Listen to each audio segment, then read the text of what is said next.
মার্কিন যুক্তরাষ্ট্রে অভিবাসীদের সুদিন কি ফুরলো এমন প্রশ্ন এখন যে কেউ রাখতে পারে, কেননা ৭,৪০০ অবৈধ অভিবাসীকে গ্রেফতার করা হয়েছে মাত্র ৯ দিনে। এ সময় আরও ৫,৭৬৩ জনকে আটক করা হয়েছে সীমান্ত অতিক্রমের সময়।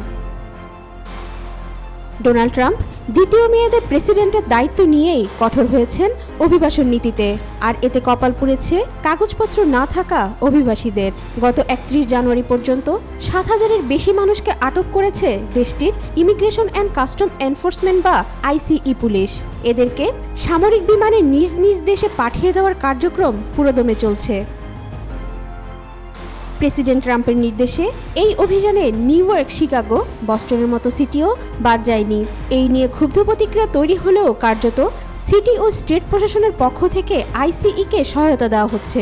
উল্লেখ্য, অবৈধভাবে বসবাসরতদের মধ্যে যারা গুরুতর অপরাধী তাদেরকে গ্রেফতারের এই অভিযান এখন বিস্তৃত হয়েছে মেক্সিকো হয়ে বেআইনিভাবে সীমান্ত অতিক্রমকারীদের ধরপাকড়েও। ট্রাম্পের সীমান্ত সুরক্ষায় নিয়োজিত কর্মকর্তা টম হোমেন শনিবার জানিয়েছেন, সহিংসতায় জড়িতদেরই গ্রেফতারের অভিযান চলছে।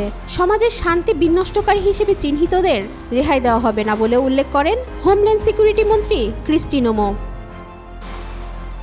এই অভিযানে হত্যা, খুন, ধর্ষণ, ছিনতাই, মাদক ব্যবসায়ীরাও গ্রেফতার হচ্ছেন। ইন্টারন্যাশনাল স্টুডেন্ট হিসেবে আগত শিক্ষার্থীদের মধ্যে যারা ভিসার নীতি লঙ্ঘন করেছেন তারাও ধরা পড়ছেন। এদিকে এই অভিযানে খেসারত দিচ্ছেন ছোট ও মাঝারি ব্যবসায়ীরা।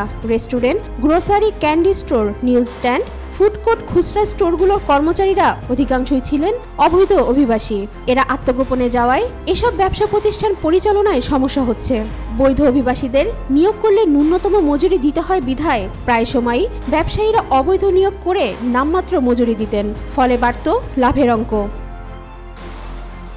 চলমান অভিযানে গভীর হতাশা বিভিন্ন দেশের প্রবাসীরা। তারা বলছেন, ট্রাম্পের এই অভিযানের কারণে সর্বত্র আতঙ্ক ছড়িয়ে পড়েছে।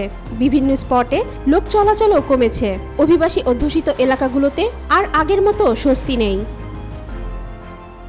ওয়াহিদা পারভিন, ঈশিতা, আজকাল।